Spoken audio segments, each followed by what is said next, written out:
The fourth category is all of your gripping, so how you're going to move the camera.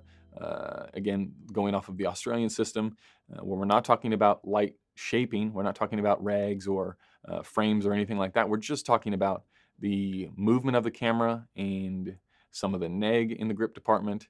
So for movement, if you're going back to the treatment, do I need a dolly? Dolly's the most expensive thing. Maybe a Techno crane is more, but that will get into the specialty items, which is next. Any big crane moves or anything like that is also your gripping department. So you're going to want to hop on the phone. You're going to want to talk to the grips that you've recommended to the production, see what they have available if you don't already know, and then just get you can sometimes get a rough price guide from them if you've already felt out the production is a little bit low on money, or there's some pushback on the level of production that you're at. What can we use? What can we get away with?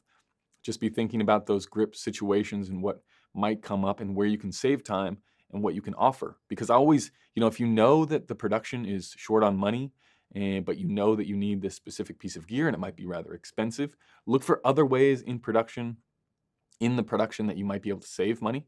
So you go in with a little bit of pain, but also a little bit of savings. Like, okay, we need the crane for the first part of the morning, which means we're going to need a third grip, which means, I understand that it's getting expensive, but for that day, we may not need Steadicam, so we don't need the operator that day, whatever it is. So just try and find solutions that make it a little bit less impactful, rather than just sending off an email saying, we need a grip and we need a crane that day. It just softens the blow. And again, it's feeling out the room. It's understanding the people that you're dealing with, the level that they're at. It's a give and take. I always like to do things on the phone. I'm not big on emailing these questions through, just because there's so much back and forth that it ends up being such a time suck to go respond. They might not understand. You have to explain it to them. You got to type the whole thing out. Just get on the phone and say, if they come back and say, oh, we can't have the crane that day, you say, well, okay, why is that? Well, you were short on money. Okay, short on money. What are we spending here? Maybe we can save something there. Okay, I'm happy not to have the crane because I understand money is low. This is what you're saying to them. But, so-and-so director obviously is very attached to that crane shot. They put it in the treatment. They've already sold it onto the agency. What are we going to do instead of that? Because there's really no solution for getting that style of shot unless we get some sort of drone and we stitch it together with some Steadicam stuff on the ground, whatever it is. Just be asking questions and holding people accountable to what they've already sold on and what the director is expecting.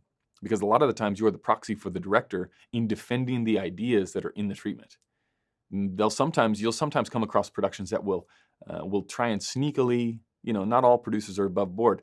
They'll sometimes sneakily try and undermine the director through you. They'll say, they don't really need this shot. Like, we can come up with some other solution. Now, if you know there's no other solution, if you know there's no other way to get that, it's your job to say, well, I know that the director is really attached to that shot. This is blah, blah, blah. You go through with them and you say, no, actually, this is the one thing that we can't compromise on, because I know that the director is serious about this. You get on the phone, you talk to the director, you say, this is what's happening. Again, it's just about feeling out the room, but understanding that grip plays a large part in that category that you should be thinking about immediately once you sign on to the job.